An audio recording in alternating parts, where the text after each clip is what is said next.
Alors, ce soir, c'est le soir du anniversaire de la mort de ma grand-mère. On a dit hier, Jenny Bat Miriam, que le Baruch Hu y fasse, qu'elle prie pour nous dans le Shamaïm, et pour tous ses enfants et petits-enfants qui sont en Eretz Israël, et qu'elle amène déjà la paix en Israël. Béhémet, on a besoin de paix, et qu'elle amène la Géoula.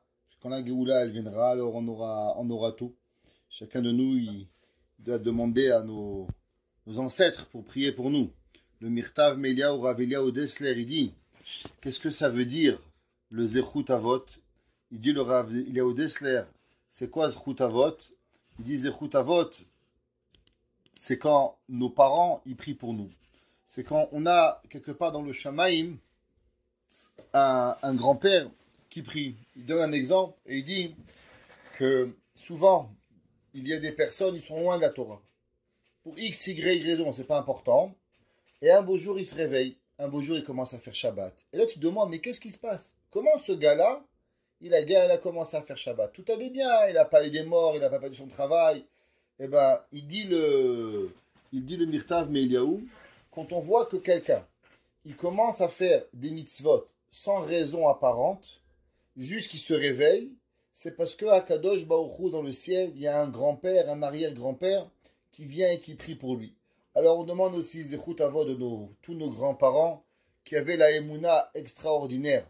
Je vais juste vous dire que mes grands-parents, un Maasé, parce que c'est important, quand le jour du décès de quelqu'un, on raconte une petite histoire de lui pour savoir qui il était. Mon grand-père et ma grand-mère, ils avaient un magasin. À l'époque, ça pouvait appeler un magasin, et ils ont fait faillite. La raison pourquoi ils ont fait faillite, pas parce qu'ils vendaient pas, mais parce qu'ils donnaient plus que ce qu'ils vendaient.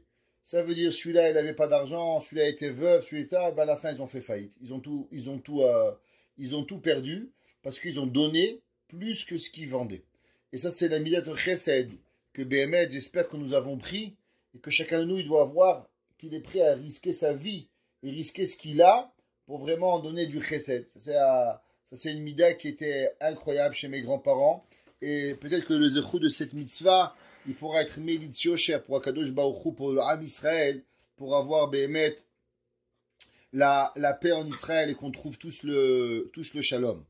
On arrive dans la fête de Shavuot. Comme j'ai dit hier, la fête de Shavuot, c'est une fête extraordinaire. Mais si véritablement on ne connaît pas ce que c'est Shavuot, alors c'est très long Shavuot. C'est 48 heures. Généralement, on va à la synagogue le matin, très tôt. On passe la nuit à la synagogue, ou bien une grande partie de la nuit.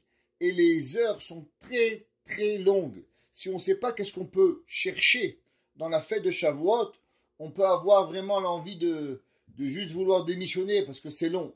Et c'est une des raisons pourquoi, dans la fête de Shavuot, malheureusement, les gens vont dans des parcs, les gens mais ne savent pas qu'est-ce qu'il y a à faire. Juste avant qu'on commence, savoir un petit peu qu'est-ce qu'il y a à faire à Shavuot et qu'est-ce qu'on doit faire à Shavuot. La première chose, c'est que vous savez, le jour de Shavuot, c'est le jour où David Amelech est décédé. Donc le jour où David Amelech est décédé, alors automatiquement c'est le jour où on a la coutume de lire tout le Sefer de Tehillim. Donc prenez avec vous un livre de Tehillim. Votre mari est à la synagogue, vous allez à la synagogue, vous allez dans un parc. Essayez de maximiser le temps de pouvoir lire le maximum de Tehillim. Il est bien si une personne peut lire au moins 2 fois le Tehillim. Une fois le premier jour, une fois le deuxième jour. Si une personne ne peut pas lire le Tehillim au complet pendant un jour, alors qu'il le partage en 2 jours, moitié le premier jour, moitié le deuxième jour. Dans la veille de Shavuot, ce qu'on a aussi à faire, c'est à lire la Megillah de Ruth. Vous savez que chaque fête, on lit une Megillah. À Purim, on lit la Megillat Esther. À Tisha B'Av, on lit malheureusement Megillat Echa, qui a été écrit par Yirmiyah. À Pessah, on lit Shir HaShirim. Et à Shavuot, on lit la Megillah de Ruth. Pourquoi on lit la Megillah de Ruth? À Shavuot, on lit parce que la Torah, David Amelech est décédé. Et David Amelech, il a demandé à Shmuel Hanavi, d'où je viens? C'est quoi mon histoire? Qui je suis? Alors, automatiquement, Shmuel Hanavi, le prophète Samuel, qui était son Yerzeit cette semaine, dimanche, le 28, il a écrit Shmuel Hanavi, il a écrit Megillat Ruth pour expliquer d'où venait David Amelech. Maintenant, il faut comprendre, c'est quoi Megillat Ruth? Si on lit Megillat Ruth, juste au passage rapidement, on ne peut pas comprendre pourquoi on a écrit une Megillah. Juste pour nous finir et nous dire que Boaz, il a enfanté, qu'à la fin, il y a eu David Amelech. Bon, ça va, ça prend 3 psukim, ça. C'est quoi toute l'histoire de la Megillat Ruth? La Megillat Ruth, elle veut nous apprendre une seule chose. Le concept du chesed. Si vous regardez la Megillat Ruth avec ses yeux, voir à combien, véritablement, toute la Megillat Ruth, elle est basée sur le concept qu'une personne doit donner. À combien une personne, elle aime Hachem. Ruth va abandonner son titre royal, pas pour devenir comme la princesse américaine, devenir la plus grande des bassesses du monde, mais elle va abaisser et elle va lâcher Ruth à Moavia, elle va lâcher le royaume pour pouvoir devenir une pauvre. Mais pourquoi? Parce qu'elle aimait tellement Dieu qu'elle va prête à tout lâcher. Donc d'abord, Megillat Ruth, on la lit à Shavuot parce que c'est le don de soi. Vous savez que à Shavuot, c'est Matan Torah. C'est quoi le Matan Torah? C'est quoi recevoir la Torah? Eh bien, la première chose, c'est que Matan Torah, il y a une chose qu'on doit savoir. Pour recevoir la Torah, on doit être dans un amour inconditionnel avec Hakadosh Baruch Hu. Qu'est-ce que ça veut dire un amour inconditionnel avec Dieu? Dans la vie, il y a beaucoup de monde que eux, véritablement, ils sont prêts à la Torah. Ils sont prêts à avoir Ahavat Hashem, Yirat Shamayim. Mais ça demande beaucoup de conditions au préalable. Exemple, il dit, moi, je veux bien aller à la synagogue tous les matins. Bon, mais il faut que tu viennes me chercher. J'aime bien aller à la synagogue, mais il faut que tu m'offres le café. J'aime bien le Shabbat, mais il faut qu'on m'amène à manger. J'aime bien avoir ça, mais il y a beaucoup de conditions. Il disait, Rav Nachum de Tchernobyl. Il a dit un jour, Rabbi Nachum de Tchernobyl, il s'est passé un jour une histoire, il est allé dans une auberge, et Rabbi Nachum de Tchernobyl, il faisait Tikkun Chatzot. Et quand il faisait Tikkun Chatzot, alors les anges descendaient du ciel et entouraient Rabbi Nachum de Tchernobyl pour venir voir écouter les pleurs de Rabbi Nachum de Tchernobyl. Et avec ces larmes qu'il récupérait, il montait chez Akadosh Baruch Hu pour plaider la venue de Mashiach. Alors l'aubergiste, il a vu un jour le feu qui entourait la chambre de Rabbi Nachum de Tchernobyl. Alors il a cogné la porte et dit, Rabbi, il y a un feu. Le Rabbi a dit, il n'y a pas un feu. Il dit, mais je vois des flammes. Il dit, c'est seulement les anges. Il dit, mais pourquoi ils viennent chez vous, Rabbi, pour les anges? Il dit, parce qu'ils viennent parce que je prie sur Mashiach. Alors le Rabbi lui a demandé, est-ce que tu veux Mashiach? Alors elle dit, je ne sais pas, je vais demander à ma femme. Alors il est parti voir sa femme, il lui a dit, est-ce que tu voudrais Mashiach? Alors elle a dit, est-ce que les chevaux vont venir avec nous? Alors il lui a dit oui. Il lui a dit, est-ce que les vaches vont venir avec nous? Il lui a dit oui. Il dit, est-ce que les poulets vont venir avec nous? Il lui a dit oui. Il dit, est-ce que l'auberge va venir avec nous? Alors il lui a dit non, le Rav. Alors elle lui a dit, alors on ne veut pas Mashiach. Rabbi Nachum de Tchernobyl, il a dit, de là on apprend une règle extraordinaire. Énormément de gens veulent Mashiach. Mais ils veulent tous Mashiach sous condition. Ils veulent la Géoula sous condition. C'est comme les gens. Ils disent, moi je veux bien un bon Shalom Baït, mais à condition. Ma femme doit me faire, mon mari doit me faire. On ne peut pas se sacrifier pour l'autre. Il faut que tu rentres dans la vie de l'autre. Il faut que l'autre, il devienne ton esclave. Alors ça va bien aller. Mais si c'est à toi de te plier à l'autre, ça ne marche pas. La Torah, elle te dit, tu sais ce que c'est Matan Torah? Tu sais ce que c'est recevoir la Torah? Recevoir la Torah d'abord, c'est le don ultime de soi, sans aucune condition. Ruth à Moavia, elle a fait le don de soi-même à tous les niveaux. Elle a laissé son père, sa mère, ses frères, ses sœurs, tout ce qu'elle pouvait avoir, elle a laissé. Pourquoi? Pour rentrer Tachat Kadfei Shechina. Qui c'est qui a fait ça? David Amelech a pris ça. David Amelech avait ce même symbole. Il s'est donné entièrement à Kadosh Baruch Hu. D'abord, quand il arrive Shavuot, on doit se poser une question véritable. À combien on est prêt à se donner envers Hakadosh Baruch Hu? Est-ce que j'ai des conditions au préalable ou pas? Vous savez, dans le Kiryat Shema, il y a 3 parties. La première partie, Ve'ahavta et Hashem Elokecha. Après, Ve'hayim Shamoa. et la troisième partie, Vayomer. Les trois parties de Shema, elles sont écrites dans trois endroits différents. Une dans Parashat Vaetranan, une dans Parashat Ekev et une dans Parashat Shelach. Malgré qu'elles sont les trois ramenées dans Kiryat Shema, mais véritablement, ce n'est pas une partie, ce sont trois parties de Kiryat Shema. Dans les Tefillin, il y a quatre parties. Il y a Shema, Ve'afta, Ve'haya im Shamoa, Kadesh Tikol Bechor, Ve'haya, Ki Aviacha. Il n'y a pas Vayomer, la parashat Tzitzit n'est pas écrit dans le schéma. La seule et unique raison pourquoi on mentionne dans Kiryat Shema la troisième partie, la mitzvah de Tzitzit, à cause que de là-bas, dans cette partie, ça parle de Yetziat Mitzrayim. Ani Hashem Elokechem Asher Hotzeticha Meretz Mitzrayim.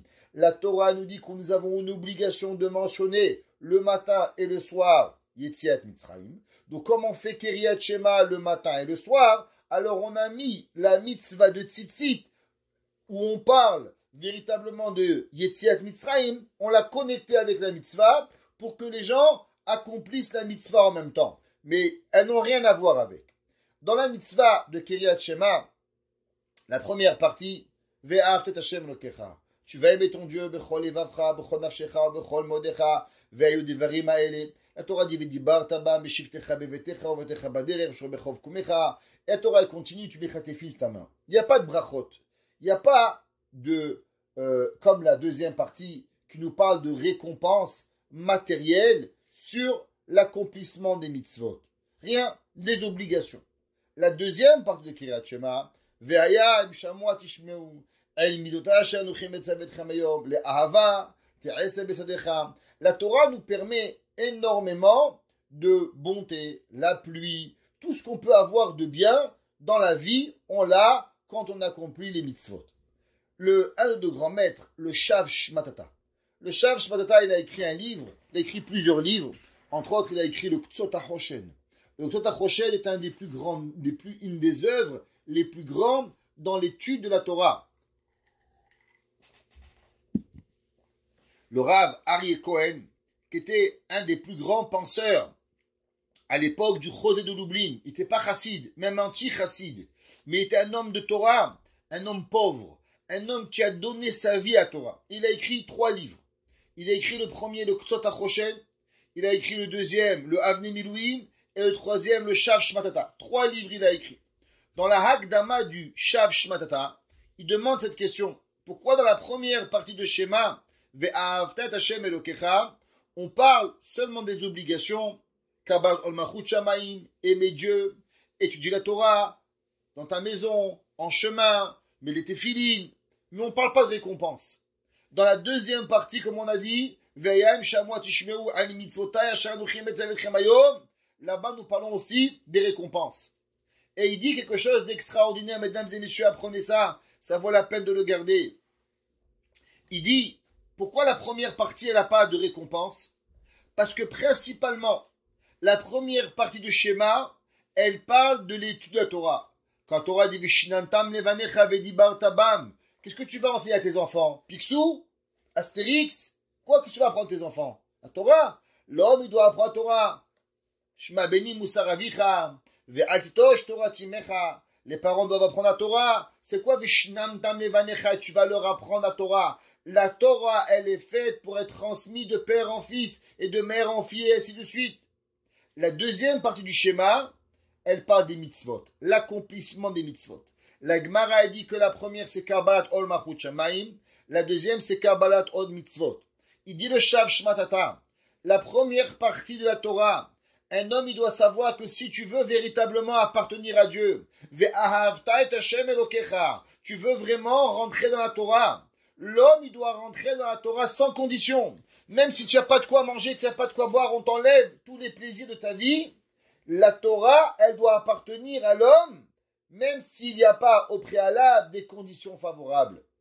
Si l'homme il veut des conditions favorables pour apprendre la Torah, il ne peut pas apprendre la Torah. L'inverse, les mitzvot, l'accomplissement des mitzvot, tu peux demander des conditions. Hachem te promet même de recevoir énormément de choses pour avoir l'accomplissement des mitzvot.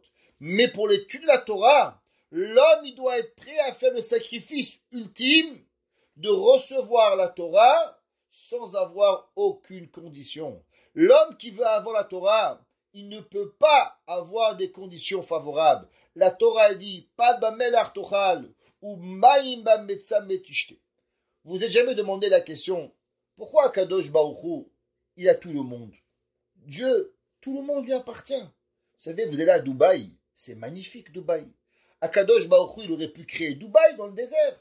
Pourquoi il nous a amenés pour recevoir la Torah dans un désert aride, où il n'y a pas à manger, où il n'y a pas à boire, où Dieu, pendant 40 ans, il nous veut nous nourrir avec de la manne, faire un miracle avec de l'eau. Vous savez, dans la Torah, il y a un principe qui est écrit, que Dieu ne fait pas des miracles en vain. Ça n'existe pas. Dieu, il ne va pas décider maintenant, demain, de vous faire tomber de l'argent. Il peut le faire à Kadosh Baruch Hu, mais il ne va pas le faire. Dieu, pour vous faire une parnassa plus facile, il peut faire, mais que un jour vous ouvrez et qu'il pleut des dollars dans votre maison, ça ne va jamais arriver. Hein. Je vous assure, ça ne va pas arriver. Ne rêvez pas de ça, ça n'arrivera pas. Pourquoi? Pourquoi Kadosh Baruch Hu, il n'a pas créé que tous les humains, tous les jours, on fait un tas, papa, maman, ils font un paquet de terre, et Dieu, il insouffle la vie, et les gens, ils naissent. Pourquoi pas? Hachem, il a déjà fait Adam Arishon. Pourquoi Hachem, il fait que les bébés, ils naissent d'une façon naturelle? Eh bien, parce que Kadosh Baruch Hu, les miracles gratuits, il n'en veut pas. Alors, pourquoi Dieu, il s'est fatigué à 40 ans dans le désert, à nourrir les Juifs pendant 40 ans, matin, midi et soir, à leur donner à boire matin, midi et soir, alpi miracle, il y avait une pierre qui roulait. Pourquoi ne nous a pas amenés à Dubaï? Pourquoi ne nous a pas amenés à Miami? Une fois, on prend tous les Juifs, on les amène à Miami, en Amérique, super, il y a à manger, il y a à boire, il y a à dormir, il y a des champs de bananes, il y a des champs de tout ce que tu veux, toute l'année il fait beau, magnifique. Pourquoi on a eu besoin d'avoir du désert? Pourquoi Kadosh Baruch Hu nous a amené Matan Torah dans un endroit aride? Vous avez déjà visité le désert du Sinaï? Le désert du Sinaï, moi j'ai été là-bas, il fait 50 degrés, l'air il est quasi irrespirable. Si ce n'est pas par miracle, vous mourrez. Pourquoi la Torah a été donnée au Sinaï? Chachamim nous disent, Akadosh Baruch Hu, il a voulu créer, il a voulu forger l'âme du peuple juif. L'âme du peuple juif, c'est quoi? La façon qu'une personne, il commence sa vie, eh ben c'est la façon comment il va comprendre sa vie. Exemple, un homme, il se marie. Pourquoi le jour où le mariage, on est là, tout le monde vient? Pourquoi tout le monde doit venir au mariage? Je vous pose une question. Pourquoi vraiment, demandez au Khatan et la Kala, qu'est-ce que tu veux? Généralement, beaucoup des Khatan et Kala, ils disent, moi, qu'on se marie, Rabbi, tout seul, venez, on fait un mariage. Ils ne veulent même pas les inviter. Ils sont pressés de se marier et de rentrer dans leur maison. Pourquoi on leur fait un mariage à 200 personnes? Vous savez, un jour, vous vous rappelez, avant Covid, il y avait des mariages de 100 personnes sans avoir peur de la police. Vous étiez bien maquillés, coiffés, chapeau tout neuf, être dehors à faire des photos. Vous vous rappelez, ça existait un jour. Il y a 1 an et demi. Ça existait. Aujourd'hui, on ne sait plus ce que ça veut dire ça. Mais 1 an et demi, on se rappelait ce que ça voulait dire. Un mariage. Pourquoi on fait un mariage? Il y a la réponse, elle est simple. C'est qu'un homme, quand il se marie, d'abord, la vie, elle est que c'est pas facile, le mariage. La vie, elle est faite que caché zivugo chez Adam qui kirat samsou. L'homme, la femme doivent travailler leur midot pour devenir des meilleures personnes. Maintenant, l'homme, il doit savoir c'est quoi le mariage. Si personne vient à leur mariage, alors au moment où il va avoir des difficultés, il va dire mais c'est la catastrophe le mariage. C'est tcharbem. Mais quand tous tes copains ils viennent, la simcha, tout le monde est là, tu vas dire waouh, tu vois c'est beau le mariage. Même si ça va être difficile, il y a de la joie. 1. 2. Pour savoir qu'au moment des difficiles, sur qui tu peux compter. Un homme qui n'est même pas venu à ton mariage, qui n'a pas fait l'effort de s'habiller, de mettre une cravate, de mettre une veste, tu ne vas jamais l'appeler quand tu auras un problème. Pourquoi? Si déjà pour partager avec moi une joie, tu n'as pas été capable d'être là, est-ce que tu vas être là avec moi le jour où j'aurai une difficulté? Donc déjà on envoie un message à une personne. Quand je me fatigue à venir à ton mariage, c'est déjà que je te fais montrer que tu es important pour moi. Ça veut dire que déjà on partage quelque chose, on est des amis, en cas de difficulté, peut-être que tu pourras compter sur moi. Je dis bien peut-être. Sur 200 personnes, tu en trouveras 2 peut-être. Je t'embarque chez mon larade. Pas plus, 2. À Selecha Chaver, tu pourras avoir 2 amis, mais pas 3. Ça c'est garanti que tu ne vas pas avoir. Mais c'est pas grave.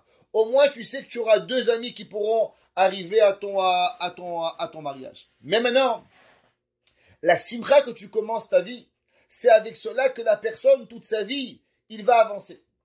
Akadosh Baruch Hu, au moment de Matan Torah, il a décidé, il a dit, regardez, si je vous amène à Miami, et vous allez avoir une belle pelouse, avoir un bel hôtel, avoir à manger, avoir à boire, avoir 1 million de plaisirs de la vie, chaque fois que tu vas commencer à avoir la Torah, tu diras, attends, amène-moi à Miami, amène-moi Coca-Cola, amène-moi un verre de vin, donne-moi une banane, donne-moi une pêche, donne-moi un jus d'orange, donne-moi, avant que je commence la Torah.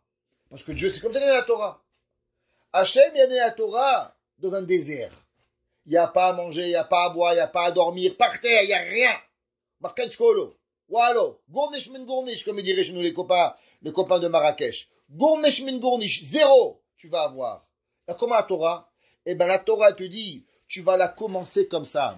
Tu vas commencer la Torah en pleurant. La Torah te dit, Hazorim bedima, berina yiktsoru. Quand tu vas planter la Torah avec des pleurs, et tu vas arriver, ça va être difficile. Tu vas arriver en bas de Matan Torah, il va faire chaud, 3 jours de préparation, il n'y a pas à manger, il n'y a pas à boire, il n'y a rien.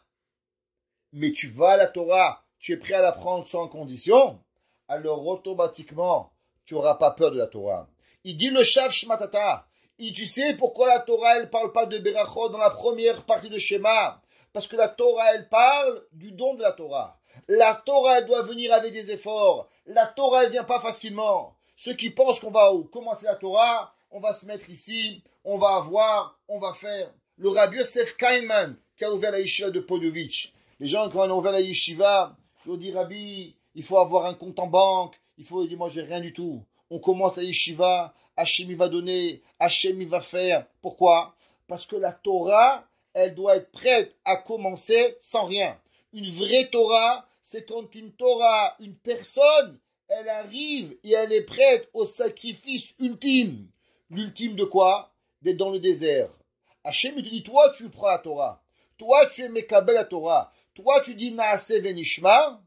T'inquiète pas. T'as peur de quoi manger? Moi je te nourris. T'as peur de quoi boire? Moi, je vais te donner à boire. Tu dis, mais Rabbi, Akadosh Baruch Hu, pourquoi tu fais un miracle que tu pourrais m'amener à Miami? Non, c'est pas un miracle qui n'est pas nécessaire. Parce qu'à Miami, il n'y a pas de Torah. Parce que dans les îles Vierges, il n'y a pas de Torah. Tu sais où il y a la Torah? À Bnei Brak, il y a la Torah. Là-bas où il y a les pauvres, où il y a Rav Chaim Kanievski, où elle sort la Torah? La Torah, elle est sortie de Radin. La Torah, elle est sortie de villes où il n'y avait pas à manger, il n'y avait pas à boire, il n'y avait rien. La Torah, elle est sortie d'une place où les gens avaient décidé de l'étudier sans rien. Alors, Béhémet, ils sont arrivés à la Torah. Et c'est quoi cette Torah? Pourquoi on a besoin de cette Torah si magnifique? Avant qu'on continue, on va ramener une Gemara. Une Gemara connue, que ceux qui sont dans le cours avec moi, alors, ils ont déjà connu cette Torah, cette Gemara dans Masechet Shabbat. Vous savez que Moshe Rabbeinu va monter au ciel. C'est pas une blague. C'est pas juste un conte. Moshe Rabbeinu, il est monté au Shamaim. Beaucoup des commentateurs nous disent même que Moshe Rabbeinu, il a perdu quelque part la récompense de la Emouna. Pourquoi? Parce que vous et moi, on n'a pas vu Dieu. On ne connaît pas Dieu. On ne sait pas ce que ça veut dire le Gan Eden. On ne sait pas ce que ça veut dire le Gehinam. Donc quand je vous dis, tu sais, tu vas aller au Gehinam, ça va, t'inquiète pas, je m'arrange avec le bon Dieu. Le bon Dieu, il est bien copain avec mon père. À Marrakech, ils se parlaient tous les jours. Tous les jours, mon père, il allumait là-bas une bougie pour le bon Dieu et c'est son copain, c'est pas grave. Le Messiah Tisharim, il dit que les gens, ils sont tellement des Balgava qu'ils pensent vraiment qu'ils vont parler au bon Dieu. C'est comme ça qu'ils pensent. Moshe Rabbeinu, il a vu le Emet. Il a vu Akadosh Baruch Hu, le Tfilin d'Hachem. Il a vu le Gan Eden. Il a vu le Gehinam. Il a vu les Malachim. Il a vu la réalité. Chez lui, c'est une chose, c'est pas de l'abstrait. C'est du concret, la Torah. Alors, quelque part, il a perdu la Emouna. Vous savez, le Rabbi Hanan Wasserman. Le Rabbi Hanan Wasserman était l'élève du Chafetz Chaim.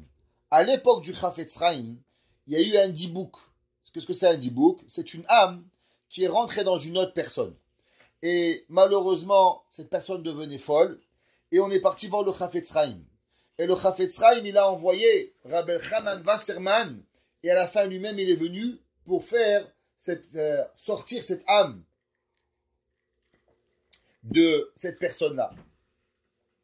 Et le Rav Elchanan Wasserman, il a dit, l'âme, elle a parlé, elle a raconté des choses sur des gens, elle a raconté des vérités sur le Olam HaElyon, sur le Olam HaEmet. Rav Elchanan Wasserman, il a dit que toute personne qui a été présent au moment du Dibouk, il a perdu la mitzvah de Emouna. Pourquoi? Je ne vous parle pas de voir Dieu. Je ne vous parle pas, moi, d'aller dans le Gan Eden. Je vous parle juste d'être en contact avec une âme qui vous dit la réalité. Et encore, dans une personne. Mais c'était tellement effrayant. Rabbi Elchanan Wasserman, il a dit que les gens, ils ont perdu la Emouna. J'ai écouté cette histoire à Montréal, il y avait un Rabbi Barron. Ouais, je l'ai vu dans les livres, mais je l'ai écouté de sa bouche, que lui, il avait écouté de la bouche de Rabbi Elchanan, en disant que toute personne qui avait été présent, il avait perdu la Emouna. Moshe Rabbeinu, il est monté dans le ciel.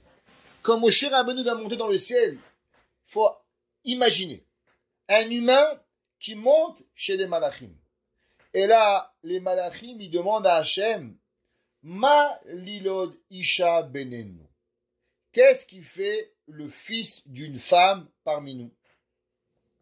Et là, Moshe Akadosh Baruch Hu répond aux anges, les kabel et ta Torah, pour recevoir la Torah. Alors, les malachim deviennent très très très très fâchés et ils demandent à Akadosh Baruch Hu, Tena hodecha ala shamayim. Donne ta gloire, hod, c'est la gloire, la beauté, Bashamaim. En un mot, donne-nous, à nous la Torah. C'est nous qui méritons la Torah. Hachem, il dit à Moshe Rabbeinu réponds-leur. Tu veux la Torah, il faut répondre. Moshe Rabbeinu, il dit, mais je peux pas. J'ai peur qu'ils me brûlent, Behevel Piem. J'ai peur que les anges, ils me brûlent avec leur bouche. Alors, Kadosh Baruch Hu, il dit à Moshe Rabbeinu, attrape, ahoz, mon trône, ouais, attrape avec mon trône et harzir lahem tshuva. Achoz bekisi vechazru lahem teshuva. Attrape mon kissé à kavod et donne-leur une réponse. La Gemara dans Masechet Berachot, Daf He, ainsi que la Gemara elle ramène dans une autre place aussi. Mais la Gemara elle dit là-bas que le trône de Dieu il est trop haut. Comment Moshe Rabbeinu il a pu l'attraper? La Gemara elle ramène un verset dans Iyov que Akadosh Baruch Hu il a descendu le trône de Akadosh Baruch Hu, qui c'est à Kavod, et Moshe Rabbeinu l'a attrapé et il a donné la réponse. La question elle est, Behemet, qu'est-ce que ça veut dire que les malachim, Dieu il décide de faire ce qu'il veut à la Torah? Qu'est-ce que ça veut dire que Dieu, les malachim, ils ne voulaient pas? 1. 2. Qu'est-ce que ça veut dire que Akadosh Baruch Hu a dit à Moshe Rabbeinu, Harzir lahem teshuva, rends-leur une réponse? Qu'est-ce que ça veut dire? Le Shelah Akadosh, on a déjà parlé de lui, le Rav Horovitz, qui vivait à Safed, à Tzfat, au 15e siècle, fin du 15e, début du 16e. Il a rapporté dans son Sefer Shenel Uchot Abrit, et dit la chose suivante. C'était quoi la question? La question, elle est, vous savez, que ceux qui ont suivi les cours qu'on a rapportés dans Pirkei Avot, et on avait déjà rapporté à propos, à savoir, où est-ce que les anges se situent, et où est-ce que les âmes juives se situent. Alors, dans le Harizal et tous les commentateurs, pratiquement tous, à part Maïmonide. Maïmonide, c'est pratiquement le seul qui n'est pas d'accord avec tous les autres, que les anges sont plus grands que les humains. Mais le Harizal, le Nachmanide, le Ibn Ezra, tout le monde dit que les humains, ils sont plus hauts que les anges. La Kedusha et la sainteté des hommes, elle est plus grande que ceux des anges. Alors la question, elle est simple. Si les hommes sont plus grands que les anges, pourquoi les anges voulaient que la Torah soit dans le ciel? Si les hommes ils sont plus grands que les anges, alors la Torah, elle appartient à Kadosh Baruch Hu, elle appartient aux hommes. Pourquoi c'est marqué Tena Odecha ala Shamayim? Le Shelah Kadosh, et bien mettre ainsi le Chida. Le Chida, il répond pratiquement la même réponse dans ses livres. Et ça vaut la peine d'aller voir dans le Chida. Ça fait Chaz de Avot. Et là-bas, le Chida répond pratiquement à la même question que le Shelah. Et il dit, vous savez, que l'homme, il est composé de corps et d'âme. L'âme du juif est beaucoup plus haut que l'âme des anges. Pourquoi? Comme ceux qui sont venus et qui ont écouté le cours de Pirkei Avot qu'on envoie pratiquement tous les jours sur le site et ils peuvent l'écouter. Alors, on a ramené au nom de Rabbi Chaim de Volojine. Rabbi Chaim de Volojine écrit là-bas clairement que les anges n'ont pas accès à une certaine partie de la Torah. Les anges peuvent seulement connaître, n'ont pas de compréhension profonde. On n'a pas, les malachim ne peuvent pas faire des connexions à Torah. Ce qu'on leur apprend, ils connaissent. Mais comme nous, comme vous et moi, on nous apprend 1, on nous apprend 2, et de 1 à 2, je fais 3, je crée quelque chose de nouveau. Ça, les malachim, ils n'ont pas. Les malachim n'ont pas accès à cette pensée de pouvoir, ce qu'on appelle la pensée créatrice de la Torah. Que l'homme, on lui apprend une halakha, on lui apprend une autre halakha, et entre les deux, il réfléchit aux deux halakhot, il en crée une troisième, il crée quelque chose de nouveau. Tu vois un homme, est-ce que tu peux allumer la lumière? Je sais pas, c'est pas écrit dans la Torah. Tu demandes à un rabbin, le rabbin il réfléchit. Il y a deux possibilités. La lumière, elle peut être interdite Shabbat à cause de construire, parce que tu crées un circuit. Construire, quel rapport la construction et la lumière? Bien sûr, le circuit il est ouvert, le circuit il est fermé. Quand le circuit il est fermé, tu viens de créer et de faire un circuit qui va pouvoir circuler. Ça s'appelle bonnet, makébé patish d'après certains. Waouh, le Chazonish, il vient d'inventer la lumière bonnet. Il va demander le Rav Shlomo Zalman Norbach, mais c'est pas vrai un bonnet, il n'est pas comme ça. C'est Chaya Mishum Avir. Alors il y a une discussion entre le Chazonish et le Rav Shlomo Zalman Norbach. Est-ce que l'électricité elle est de Horaïta, elle est des Rabbanan? Est-ce qu'elle est Mishum Mavir? Elle est Mishum bonnet? Elle est Mishum makébé patish? Elle est Mishum des Rabbanan? Et il y a plein d'opinions.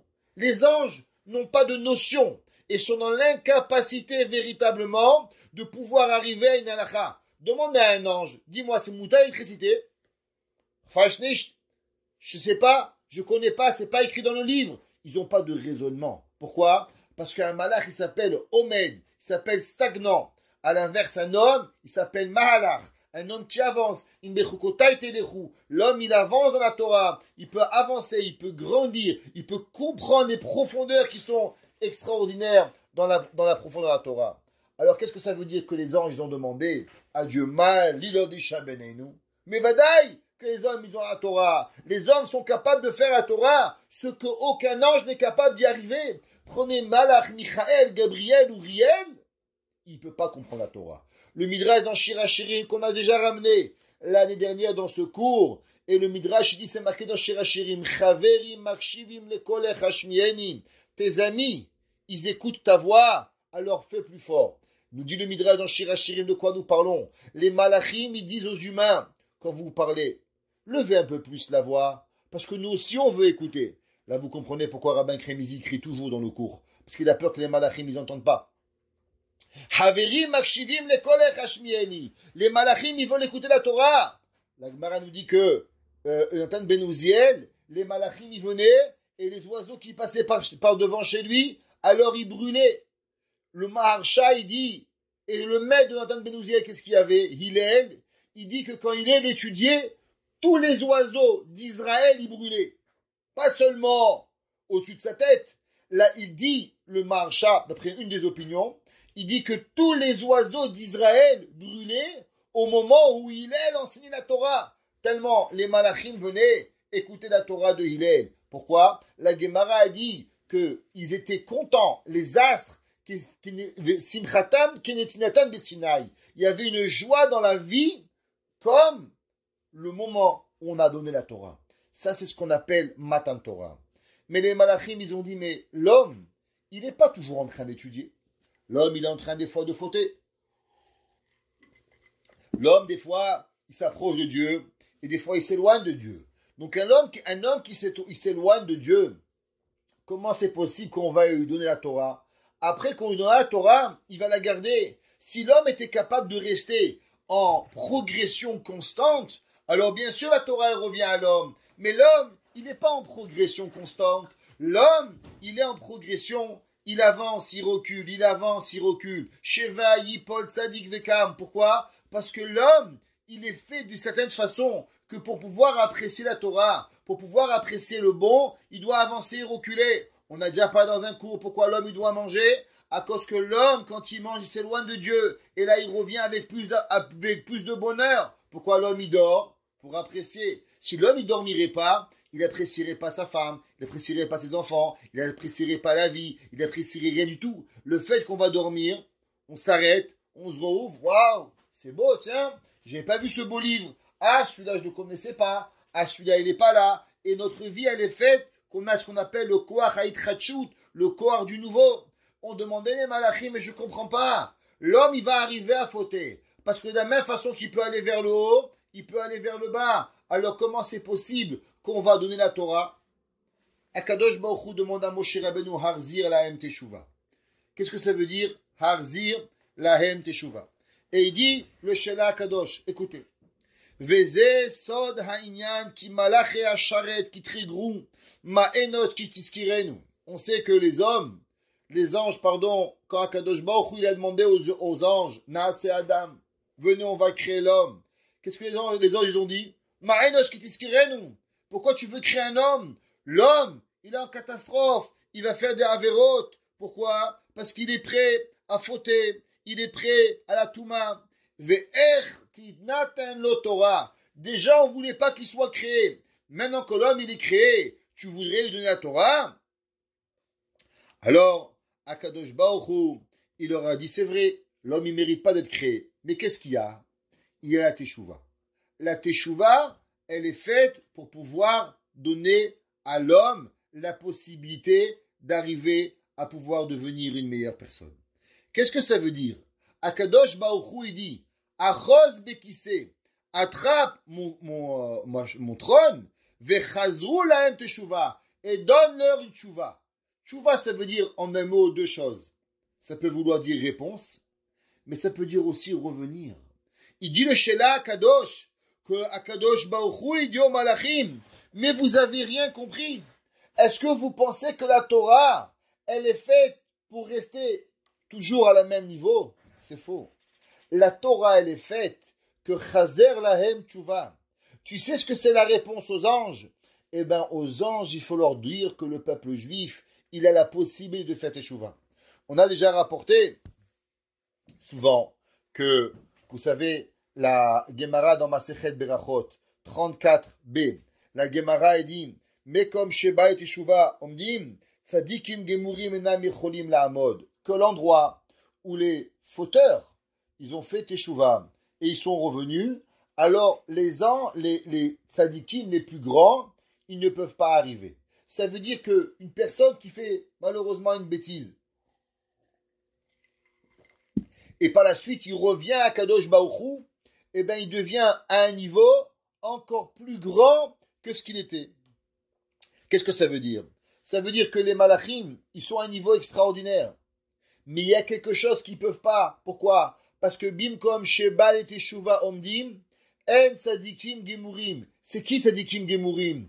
Qui c'est qui peut dire dans ce monde qu'il est tzadik gamour? Quel rabbin il peut se lever et dire j'ai pas fauté? Même Moshe Rabbeinu il a fauté. Dieu a dit par le rocher à tout draba donner un coup. Akadosh Baruch Hu il a dit fais un, il a pas fait. 3 fois il s'est énervé Moshe Rabbeinu. Moshe Rabbeinu le plus grand des grands, il n'a pas été parfait. Tu crois qu'il existe vraiment un homme sur cette terre qui est parfait? Alors qu'est-ce que ça veut dire? Que bimkom sheba et teshuva omdim en tzadikim gemurim yicholim la'amod. La réponse c'est que le juif, grâce à la teshuva, il peut arriver à un niveau plus grand que les anges. Ça veut dire que Akadosh Baruch Hu a demandé, les malachim ont dit, mais Dieu, regarde dans quel niveau on est. Comment on peut être plus grand que ça? Les malachim ont dit, mais ils vont fauter. Il dit à Kadosh Baruch Hu, pom fakert. On dit de chez nous, en arabe de chez nous, de notre chère Pologne, pom fakert. L'inverse, que quoi? Que du fait que l'homme il peut fauter, mais que de l'homme il peut faire teshuva, de là il va grandir à un niveau qui est encore plus grand. Que l'homme il peut véritablement à arriver. Pour penser, on va essayer d'avancer un petit peu plus, c'est que le temps avance. La Gemara, elle nous dit dans Daniel. Le verset dans Daniel, il dit Nahar dinor neged venafag mikademu, que il y a devant Dieu un fleuve qui s'appelle Nahar Dinor. C'est quoi Nahar Dinor? Qu'est-ce que c'est ce fleuve qui s'appelle Nahar Dinor?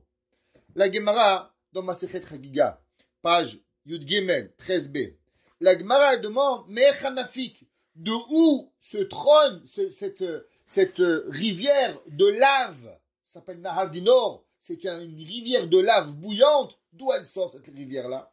La Gemara dit, Mezi'atan shel Chayot. Vous savez qu'il y a différents anges, il y a ce qu'on appelle Malachim, Ophanim, Hayot, ouais. Chayot, c'est les anges qui ont des formes animales, ça s'appelle Chaya, et ben eux, c'est les plus grands, c'est les anges les plus élevés qui existent sur terre, c'est-à-dire sur la création de Dieu, ça s'appelle Hayot HaKodesh. La Gemara dit que ces anges, ils sont proches de Dieu, et que la peur de la Yirat Shamayim qu'ils ont de Hakadosh Baruch Hu, eh ben, ils transpirent. Et de cette transpiration, il est né le Nahar Dinor. Il est né le fleuve de Dinor. Et la Gemara a dit, Ulechan Shafir. La Gemara a dit, mais où il va ce fleuve? Où elle va cette lave? Amarav Zuta Bartuvia Amarav al Rosh Reshaim Begehinom. La Gemara a dit sur la tête des mécréants dans l'enfer. C'est là-bas que Nahar Dinor il est fait. Et la question, quel est le rapport entre la Yirat Shamayim, la crainte de Dieu que les Chayot elles ont, avec le Nahar Dinor et la punition des mécréants qui vont avoir. Alors, pour comprendre cela, on va lire un passage qui est inédit, incroyablement vrai, dans le Sefer de Rabbeinu, de Rama Mipano. Qui était le Rama Mipano? Rabbeinu Azaria Mipano, un rave italien de chez nous, qui était à Pano. Pano, c'est une petite ville à côté de Venise, qui a vécu au XVIIe siècle. Rabbeinu Azaria Mipano, un des plus grands maîtres italiens, que ses livres sont extraordinaires, pleins de Kabbalah, pleins de connaissances puissantes dans la Torah. Et il dit, on sait, Rama Ipano, il dit,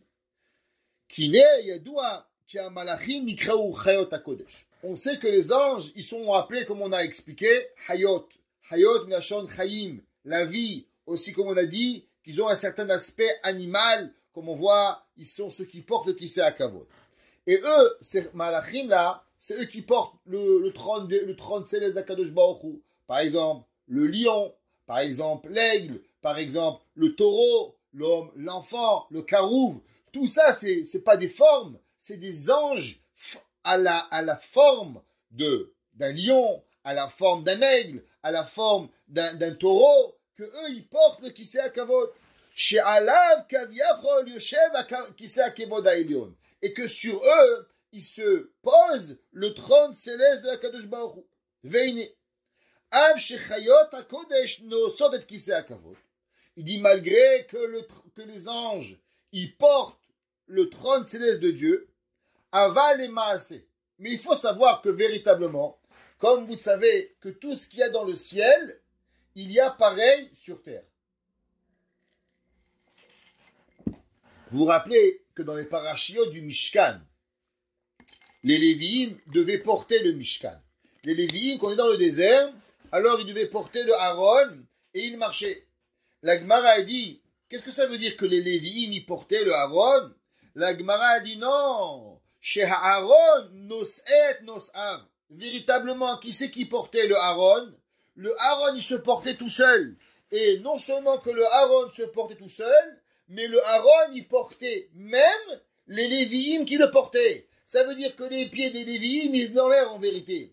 Ils prenaient le Aaron, et dès qu'ils prenaient le Aaron sur leurs pieds, eh ben, les pieds, ils bougeaient. Il n'y avait rien à faire. C'est le Aaron qui avançait, et le Aaron s'arrêtait, et là on campe. Et si le Aaron, il voulait marcher pendant 3 jours, alors il a marché pendant 3 jours. Nos et nos av. Il portait ceux qui le portent. Eh ben, pareil, c'est Chayot HaKodesh. Pareil, c'est Malachim, à forme, comme on a expliqué, Hayot, d'une forme animale, pas des animaux, mais ceux qui donnent la vie à toute la bria, aux behemoth, aux hayot, aux oiseaux, à l'humain, ce qui représente les 4 aspects de la vie sur terre, les humains, les animaux domestiques, les animaux sauvages et les oiseaux. Et ce sont ces 4 anges-là que eux portent la vitalité une des 4 étapes, des 4 vies de la terre, ce qu'on appelle les chayot, minachon chayim et minachon aussi animal. Malgré qu'ils ont l'air véritablement de porter le trône céleste, mais véritablement c'est pas le trône céleste, c'est pas eux qui le portent, c'est le trône d'Akadosh Baruch Hu, dit le Rama Mipano. De la même façon que le Aaron Noseet Nosav, et bien pareil Akadosh Baruch Hu, il est Nosé à l'Echayot HaKodesh. C'est marqué dans Rabbi Eliezer, dans le grand Rabbi Eliezer à Kalir, que lui il a composé énormément de chansons, qu'on dit à Keter dans Rosh Hashanah, Noraot Nosot ve'em Nosot in Kise. C'est marqué là-bas, Rabbi Yehuda Kalir, il dit que Neraot, les terribles, on parle de quoi? De la terrifiance des anges qui arrivent, Nosot, ils portent, mais véritablement, ve'em Nosot in Kise. Elles sont portées avec la chaise, comme on a expliqué. Seulement, ce concept que les chayot, ils sont portés à travers le Kisei HaKavod. Écoutez, qu'est-ce qu'il dit le Rabbi Ezaria Mipano? Qu'est-ce que ça représente un juif? Qu'est-ce que ça représente, mesdames et messieurs? On est en train d'apprendre la Torah, alors on se fait un petit kiff, jeudi soir, avant la fête, allez viens, on va étudier avec Rabben Kremizi, c'est sympathique, il dit des petites blagues, il est rigolo des fois. Vous croyez que c'est ça? Laissez-moi vous dire, qu'est-ce qu'il écrit? C'est quoi le pouvoir de la Torah? Qu'est-ce que la Torah, elle amène au monde? Et il dit, Ka'asher Israël ovdim et Hashem karaoui. C'est seulement quand le peuple juif, il étudie la Torah, quand le peuple juif, il sert à Kadosh Baruch Hu comme il faut, ve'osim bazen nachad ruach la Kadosh Baruch Hu. Alors à Kadosh Baruch Hu, c'est là qu'il décide de porter les anges. Quand Dieu, il est heureux, vous savez, qui connaît pas le fameux dicton, que j'ai le cœur léger. Une personne qui a le cœur léger, alors c'est facile, il a le sourire, rien n'est difficile. Un homme qui a le cœur lourd, miskin, tout est difficile. Demande-lui de t'amener un verre d'eau, c'est une galère. Demande-lui de te offrir une boîte d'allumettes, c'est catastrophe. Un homme qui est heureux, qu'est-ce que tu veux? Je t'amène sur la lune si tu as envie. Pourquoi il a le cœur léger? Kaviachol dira Be'azam et Pano, que Kadosh Baruch, quand le peuple juif, il fait les mitzvot, alors automatiquement, les malachim, il les porte, parce qu'il est léger. Aval Ka'asher Israël namovdim et Hashem. Mais quand le peuple juif, malheureusement, il ne sert pas Dieu comme il se doit, pas il ne sert pas Dieu, parce qu'on sert toujours Dieu, mais comme on devrait le servir, plus exactement.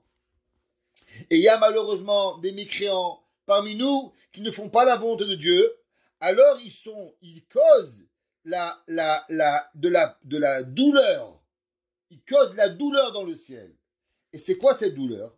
Comme c'est marqué dans le verset, et Rachid dit que Sheba le'etiv lachem, atem machisim lefanav umatishim kocho miletiv lachem. Vous savez c'est quoi la plus grande des douleurs? La plus grande des douleurs, il dit Rachid. Il y a un père, il aime son fils. Il va au magasin à Toys R Us. Je ne sais pas si ça existe encore, mais peut-être ça existe encore. Tout ferme en ce moment. Il va à Toys R Us. Il va acheter un gros cadeau. Il va faire plaisir à son fils. Il rentre, il est heureux. Il rentre à la maison. Et qu'est-ce qu'il voit? Le fils, il a pris un marteau. Il a démoli la maison. Qu'est-ce qu'il va faire du peine au père?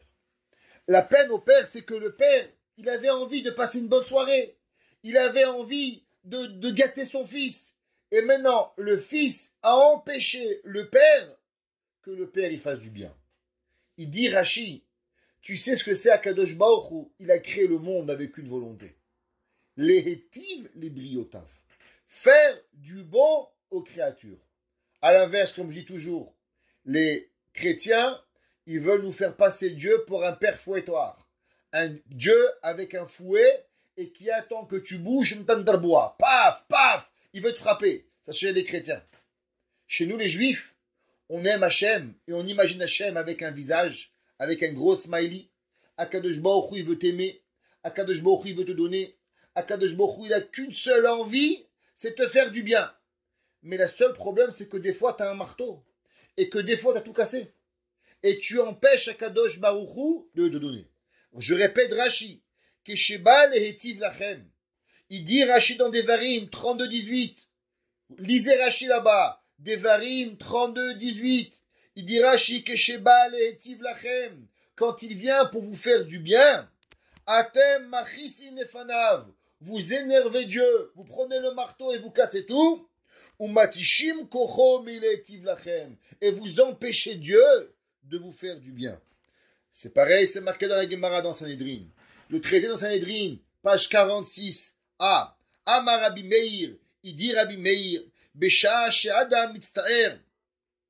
Au moment où l'homme, il a de la peine, ouais, que quoi? Rashi dit que malheureusement, la faute, elle est venue à cause de lui. Shechina ma lashon omeret. Qu'est-ce qu'elle dit la Shechina?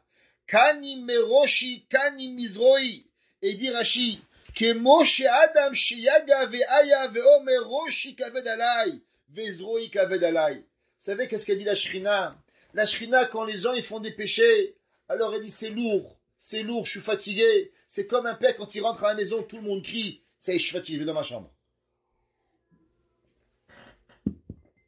Pareil à Kadosh Baruch Hu, au moment où le monde il fait les mitzvot, au moment où le monde il accomplit la volonté de Dieu, alors le cœur de Dieu il est léger. Le cœur de Dieu il vit. Le cœur de Dieu, Kaviachol, c'est un machal. Il arrive à élever les anges. Que toute l'humanité, il est porté dans les bras de Dieu. Mais le jour où on ne fait pas la volonté de Dieu, alors Dieu c'est lourd.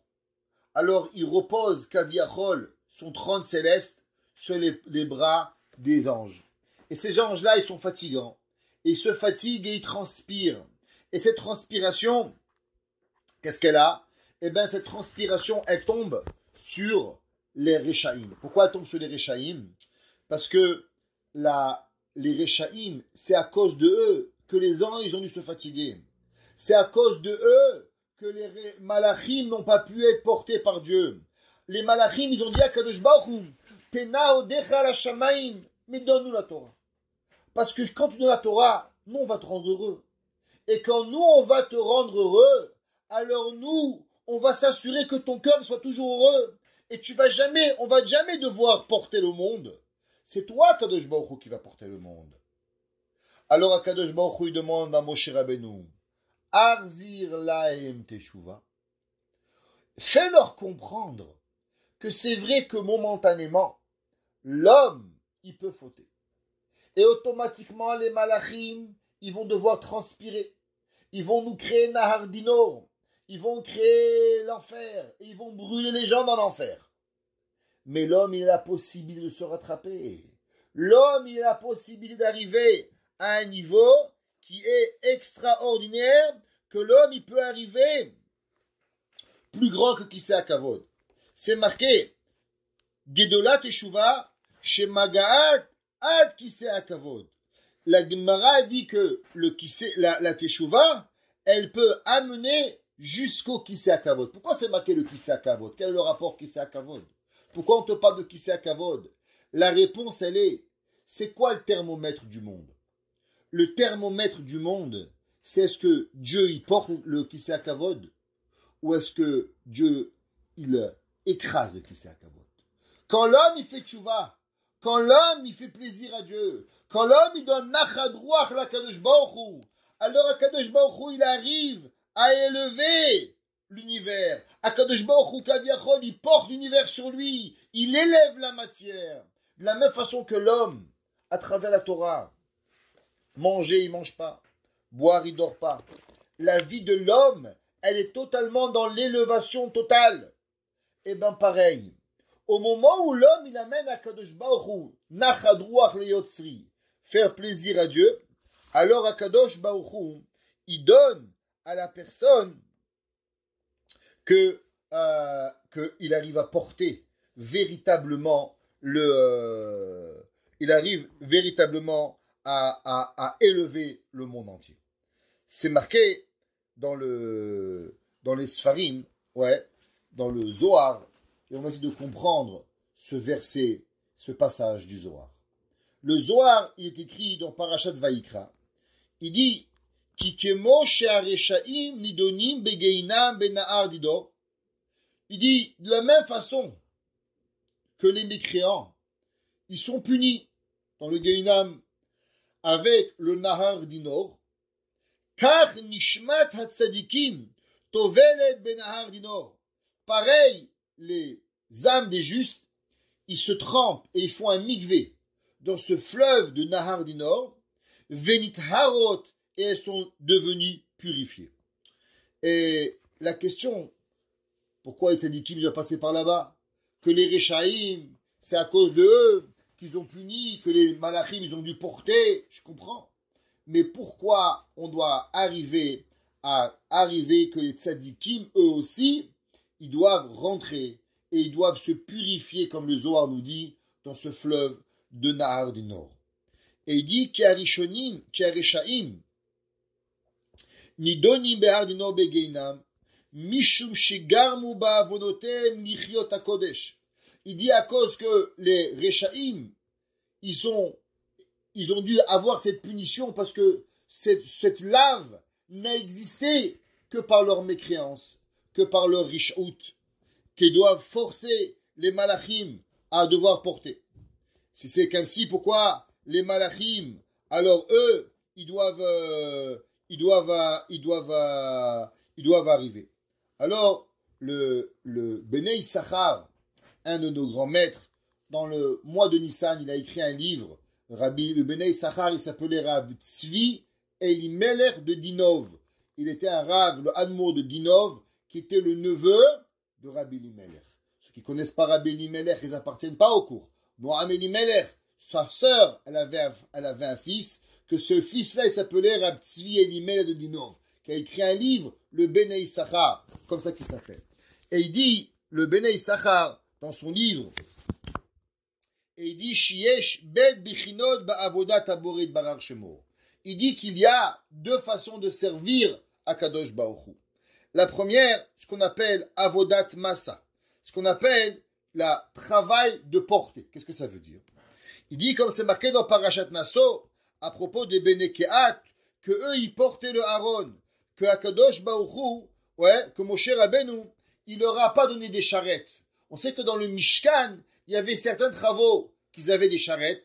Par exemple, quand ils devaient porter les gourdins de bois du Mishkan, les grands poteaux qui mesuraient 10 amot, il y avait des charrettes. Et il y avait certains ustensiles qui étaient portés dans les mains des Lévi'im. Velibne kehat, lonatan ki avodat hakodesh alehem bakatef Isaou. Les Bene Kehat, comme on a dit, eux, ils portaient le Aaron avec leurs mains.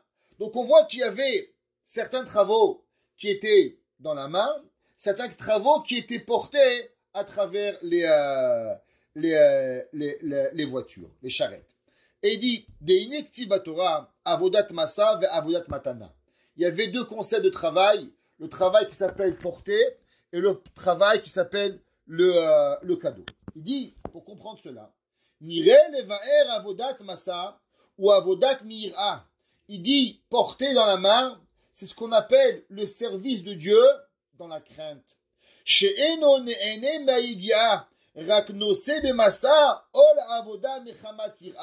Comme un homme qui sert Dieu, il n'a pas de plaisir. Viens à la synagogue, allez encore une prière, allez on fait plaisir au bon Dieu. Il a Yirat Hashem, mais il le fait, mais il ne kiffe pas ce qu'il fait. Ve'avodat matana ou avodat ahava. Mais il y a un deuxième travail, dit le Béné Issachar, qui s'appelle le travail de l'amour. Que lui, il est néhéné, mitora chayegia be'avoda. Il y a des gens, ils arrivent au travail le matin, Baruch Hashem, on va sauver une vie, on peut accoucher un petit bébé. Docteur Torjman, il vient tous les matins au travail, il resplendit de joie. Dieu lui a envoyé Shaliach pour pouvoir faire sa mission dans le monde. La Gemara a dit qu'il y a 3 clés que Dieu il a données. La clé de la pluie, la clé d'accoucher les bébés, et la clé de Techiyat HaBetim. 2, on n'a pas. 3e, il a prêté de Dr. Torjman. Il arrive, il accouche les bébés. Chaque fois qu'il vient, il est heureux. Il fait une mitzvah. Il y en a d'autres, tu les vois, tcha'abeb. Qu'est-ce qu'il peut faire? Ça s'appelle massa. Porte ton travail. D'autres, c'est matana. avoir un travail que Béhémet, on arrive.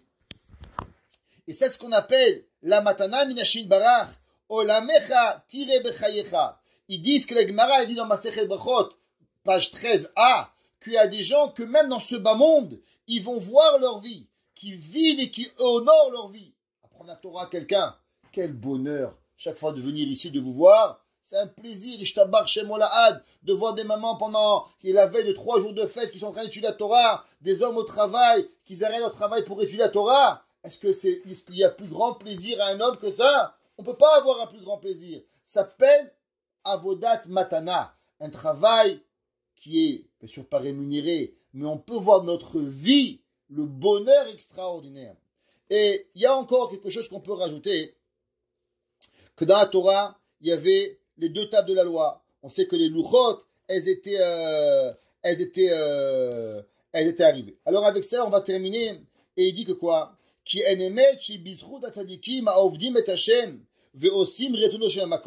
que grâce au juste, alors on fait le travail et que les malachim, ils n'ont pas besoin véritablement de porter le trône céleste et que le trône céleste les porte. ואינן מזיעות, אולם כשאין רואות איך הצדיקים שיש להם תענוג גדול בעבודת השם, בבחינת עבודת מתנה, ועם כל זאת הם מתאמצים לעבוד השם בחינת בכתף יישאו, זה גורם שגם הם יתאמצו בעבוד קודש לעשות כיסא הכבוד ולעשייה. Écoutez, qu'est-ce qu'il dit? Il dit quelque chose d'incroyable. Il dit que, vous savez que les malachim, quand ils voient à combien la Torah elle est belle, à combien la Torah elle transforme l'univers, à combien la Torah, l'étude de la Torah, elle peut donner tellement de plaisir à Dieu, que Akadosh Baruch Hu, il peut, entre guillemets, être capable de surélever, bien sûr c'est Dieu, il est capable de tout, mais grâce à lui, d'élever l'univers à un niveau tellement grand, à un niveau tellement extraordinaire. Mais pour ça, il faut 2 choses. Pour ça, il faut faire la mitzvot. Mais aussi, qu'est-ce qu'il faut? Il faut que la personne, elle fasse le service de Dieu seulement de façon totale, bematana, avec l'amour le plus grand. Mais si malheureusement, même dans la Torah, un homme, il est érudit, un homme, il fait la Torah, un homme, il fait tout ce qu'il a à faire.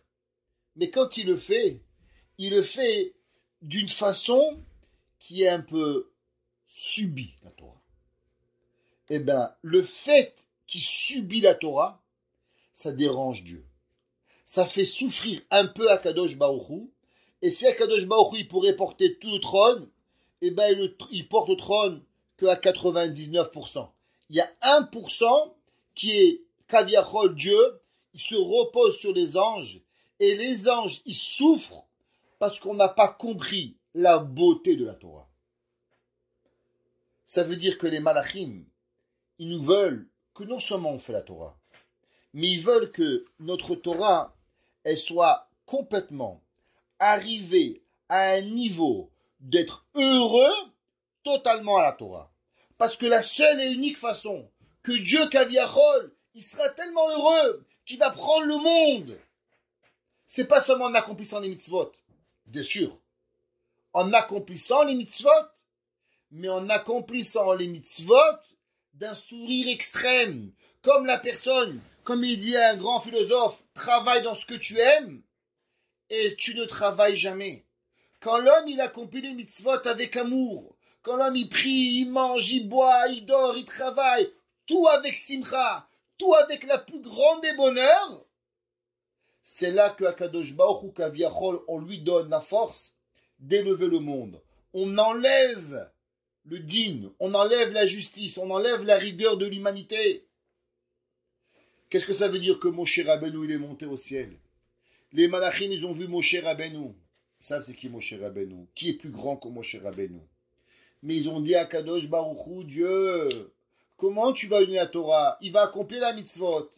Mais des fois, il va nous faire porter lui aussi un peu le Kissé Kavod. Et des fois, on va travailler et on veut pas de ça. Akadosh Baruch Hu, il a dit c'est vrai. Mais vous savez, la teshuva, elle répare pas seulement la faute.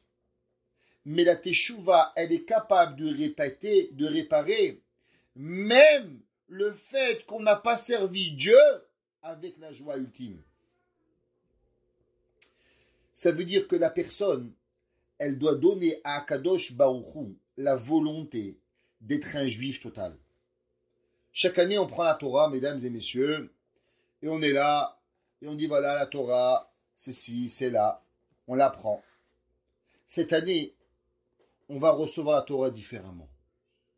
Cette année, quand on va aller à la synagogue, ceux qui peuvent aller, et on va écouter Anochi Hashem Elokecha, Asher Otzeticha Meretz Mitzrayim, je suis ton Dieu. On va pas dire, oh, pourquoi tu n'es pas parti changer les Chinois? Ça aurait été plus simple, tu sais, la vérité, le Shabbat, c'est compliqué. Yom Tov, bon, maintenant, on va le faire pour toi. Non, on va dire à Kadosh Baruch Hu, tu sais, Dieu, je suis tellement heureux que tu m'as choisi. Je suis l'homme le plus heureux. La Kabbalah, ta Torah, Dieu te dit, tu sais quoi? Je vais t'amener dans le désert. Il n'y a pas à manger, il n'y a pas à boire, c'est aride, il n'y a rien. Mais à combien tu es heureux? La Torah, elle doit nous donner le plus grand des bonheurs, que même si j'ai rien, alors je dois avoir la Torah. Quand j'ai la Torah, j'ai tout. David Amelech, il a écrit dans Teilim, Loulé Toratecha Isha Ashuai, Azavad Tibeoni. L'homme, il a des milliers de problèmes dans la vie. Mais si l'homme, il a la Torah, alors la Torah, elle vient, elle lui enlève tous les soucis qu'il peut avoir. Un de nos grands maîtres, le Shah Gatarié, il était en exil. Et un jour, on lui a crié dessus parce qu'il a renversé un café. Et il a été perturbé durant la matinée. Il a fait de la peine, le pauvre. Il avait 69 ans. Presque 70 ans. Et on l'a embarrassé parce qu'il a renversé le café. Et la bonne, elle lui a crié. Et à cause de cet embarrassement-là, cette gêne, il n'a pas pu étudier la matinée. Il a dit, Dieu, je suis prêt à tout. Mais que j'arrive plus à étudier, je ne suis pas capable. Alors, s'il te plaît, Dieu, donne-moi un travail. Et il est devenu le rave de la ville de Metz. Ça veut dire qu'il y a des gens, ils sont prêts à tout. On leur enlève tout ce que tu veux. Mais la Torah, je veux vivre la Torah avec amour, avec simcha, avec joie. Comme il a dit, le Bnei Issachar, on ne veut pas recevoir la Torah, avodat massa, avodat qu'on travaille dur. On veut avodat matana. On veut avoir le travail dans la ahava, qu'on reçoit Kadosh Baruch Hu avec tout notre amour. La colère de Dieu, elle s'abat sur le monde, mesdames et messieurs. C'est pas difficile de le voir. Coronavirus, Méron, Israël, sous plus de 1500 bombes qui sont tombées, Dieu préserve. On doit enlever la colère de Dieu. On doit enlever, Shalom, le din. On doit enlever Nahar Dinor. Comment on enlèvera cette année Nahar Dinor? La Gemara nous dit que chaque année, on reçoit de nouveau la Torah. Mais cette année, on ne va pas seulement la recevoir, mais on va recevoir la Torah be'ahava shelema, avec amour. On va rester la nuit ensemble réveillés. On va faire Teilim. On va faire tout ce qui est possible. Même quand on va cuisiner pour les madames. On ne va pas dire, 2 jours c'est difficile. Non, c'est pas difficile cette année. Cette année, tout ce que vous allez faire, vous allez être heureuse de le faire. Et grâce à l'amour de ce que vous allez faire, alors Akadosh Baruch Hu va reporter son monde. Et quand Dieu redonnera la vie au Hayot HaKodesh, les mécréants arrêteront de souffrir, et que le Nahar Dinor arrêtera, le Din s'arrêtera, et que ensemble la Rachamim renaîtra dans le monde, et là Akadosh Baruch Hu pourra redonner ce qu'il doit nous apporter le plus rapidement possible.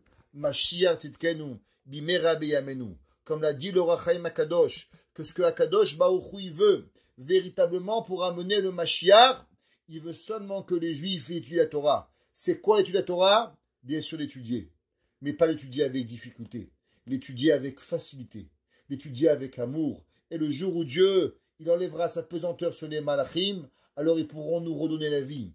Et cette vie-là recréera elle se redonnera dans tous les éléments de la terre, et ensemble, on sera prêt à recevoir Mashiach Titkenu Bimera Biyamenu, et on verra de nos yeux, et va vivre le lion avec la brebis, va vivre les hommes les uns avec les autres, le shalom vivra parmi nous, parce que la colère de l'éternité, la colère du monde sera partie, la justice du monde, la rigueur partira, et l'amour, et la hava, et le shalom pourra résider. Et que ensemble, nos yeux, chacun de nous, pourront vivre ces moments-là, Bebi Ad Goel Tzedek, Bimera Biyamenu. Amen.